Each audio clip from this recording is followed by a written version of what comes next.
कैसे हैं आप सभी। आशा है कि आप लोग स्वस्थ होंगे। जैसा कि अगले वीडियो में हमने सेक्शन ए देखा था, अब हम इस वीडियो में सेक्शन बी देखेंगे, यानी खंड बा में कैसे क्वेश्चन पूछे गए हैं। ये लघु उत्तरीय का प्रश्न है और अति लघु उत्तरीय का प्रश्न अगर आपको देखना है तो कमेंट बॉक्स में इसकी लिंक दी गई है, आप उस पर क्लिक करके आप उसे देख सकते हैं।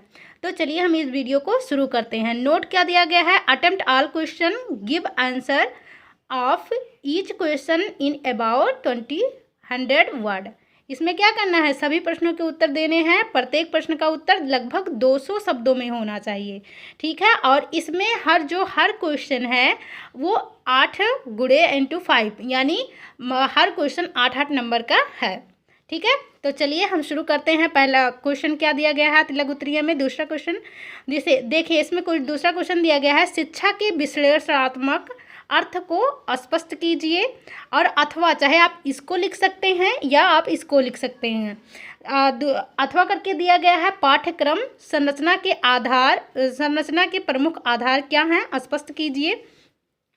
पाठ्यक्रम के संरचना, आधार और पाठ्यक्रम की क्या क्या विशेषताएं हैं, ये सब आप पढ़ लीजिएगा, ये सब पूछा जाता है। तीसरा क्वेश्चन है, आधुनिक शिक्षा पर जॉन डीवी के प्रभाव की संक्षिप्त विवेचना कीजिए। ये भी इम्पोर्टेंट है, जॉन डीवी भी, आप इनके बारे में भी पढ़ लीजिएगा। अथवा क्वेश्चन दिया गया है, वैदिक काल में शिक्षा के क्या उद्देश्य थे। जैसे आप लोगों ने पढ़ा होगा, वैदिक काल में शिक्षा के उद्देश्य क्या क्या थे।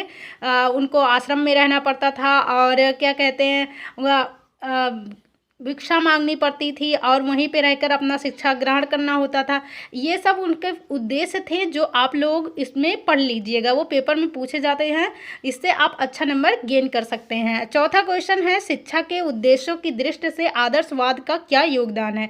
जैसे कि हमने बताया था, जब अति लघु उत्तरीय प्रश्न था उसमें 2 क्वेश्चन पूछे गए थे वाद से, एक आदर्शवाद पूछा गया था, एक प्रयोजनवाद पूछा गया था। जैसे कि हमने बताया था कि लॉन्ग में भी पूछा जाता है, तो देखिए इसमें लॉन्ग में पूछा गया है, शिक्षा के उद्देश्यों की दृष्टि से आदर्शवाद का क्या योगदान है। अथवा क्वेश्चन क्या दिया गया है, महात्मा गांधी का शिक्षा में मुख्य योगदान बताइए। अगर आपको ये वाला नहीं आता है तो आप अथवा कर सकते हैं। और अथवा में चाहे आप महात्मा गांधी का पढ़ लीजिए, रविन्द्रनाथ टैगोर का पढ़ लीजिए और महर्षि अरविंद का पढ़ लीजिए, ये सब उसमें पूछे जाते हैं और ये सब इम्पोर्टेंट भी हैं। पांचवा क्वेश्चन क्या है, यथार्थवादी दर्शन शिक्षा का मूल्यांकन कीजिए। जैसे कि हमने बोला था कि आदर्शवाद या यथार्थवाद, प्रयोजनवाद, ये सब पढ़ लीजिएगा, प्रयोजनवाद से क्वेश्चन जरूर पूछते हैं। अथवा क्वेश्चन क्या दिया गया है, अथवा करके धर्मनिरपेक्षता की विशेषताएं क्या हैं।